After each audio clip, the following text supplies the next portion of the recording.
hermanos mineros del carbón y la dignidad de sus familiares, de sus esposas, de sus padres, de sus hermanos y hermanos, de sus hijos e hijas. Rescatar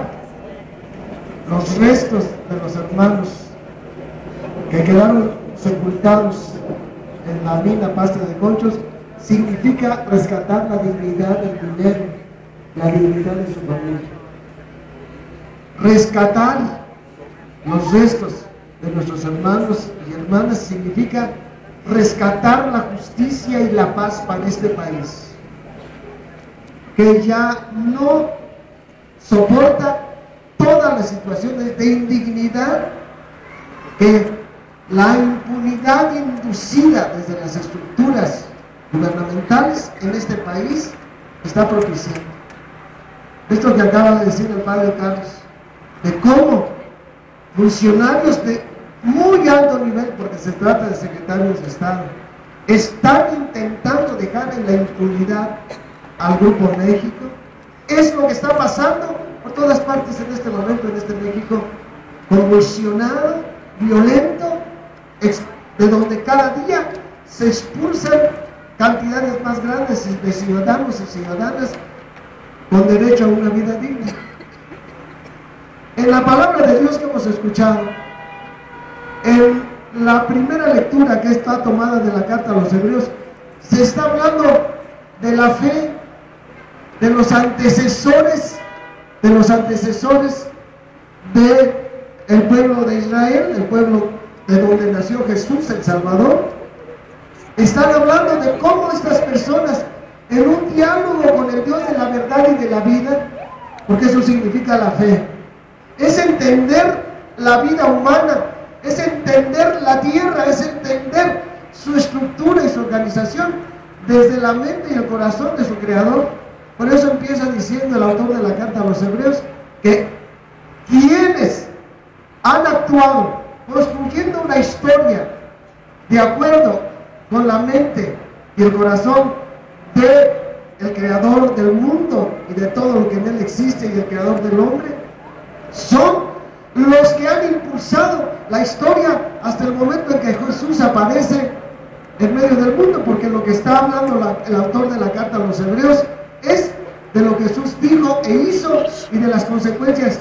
que tiene para quienes acepten esta verdad, que la tierra es de todos, que la tierra o se administra con justicia o va al fracaso, que en la sociedad o hay justicia o vamos a la violencia y a una situación en donde todos estaremos contra todos. Cuando Jesús aparece ante los apóstoles Pedro, Santiago y Juan, en este texto que nos narra Mateo, estamos en el mismo proceso histórico, porque quienes están apareciendo con Jesús son Moisés, quien por medio de la ley al pueblo de Israel, que los profetas dijeron esta ley es para iluminar a los pueblos del mundo.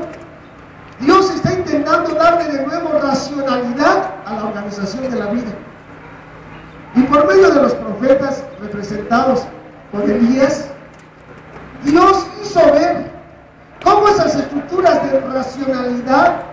de organización ética de la sociedad, pasan por los organismos públicos, por los organismos políticos y también por los organismos religiosos. También por los organismos religiosos, que tienden a asociarse a los poderes públicos para solapar las impunidades y las injusticias que estos cometen. Entonces,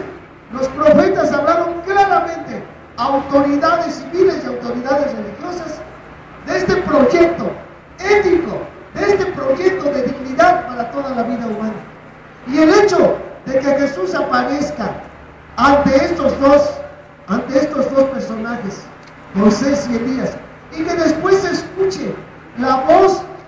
de Dios que Jesús llamaba a su Padre y de quien él venía a hablar de esta verdad, como lo dijo ante Pilato, un jefe político, y ante los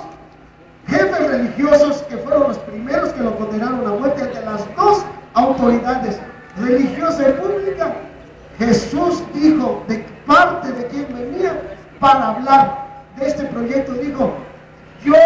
sí vengo para dar testimonio testimonio de la verdad. ¿Cuál es esa verdad?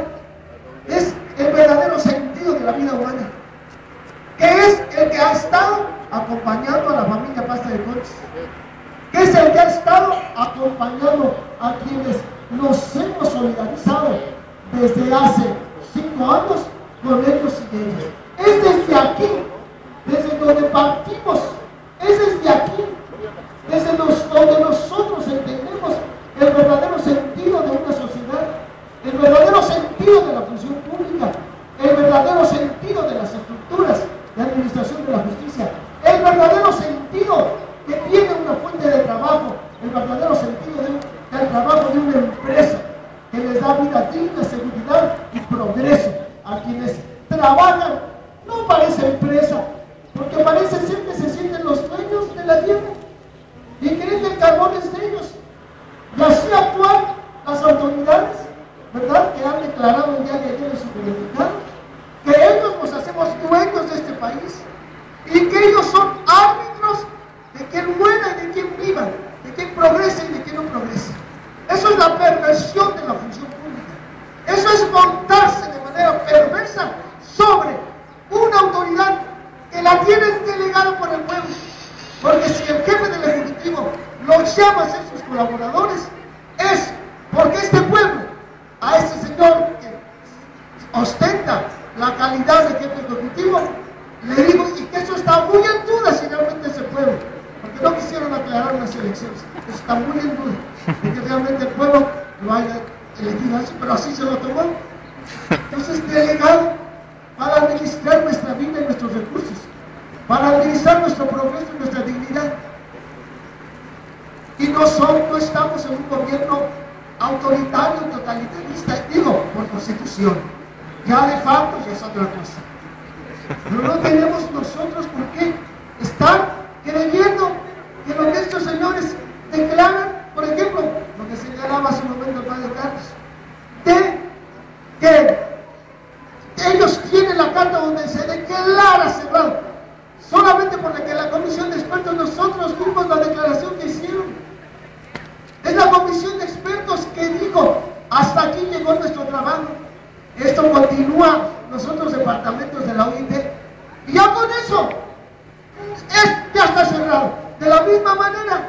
que cuando el último peritaje que ellos mismos pagaron, vamos a decirlo así, que le entregaron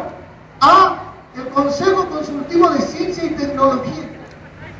y que por cierto, por el peritaje de ese Consejo de Ciencia y Tecnología,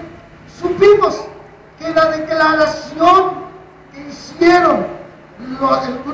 que hizo el Grupo México con sus representantes de Industria Minera México, su mano minera,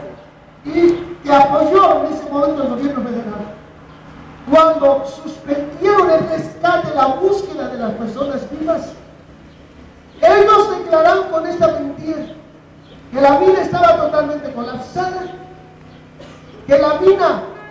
había sido una explosión tan grande que estaban desintegrados los cuerpos. El primer desmentido fue cuando se encontraron los cuerpos enteritos, ni siquiera quemados, habían muerto por asfixia. Y después, cuando en julio,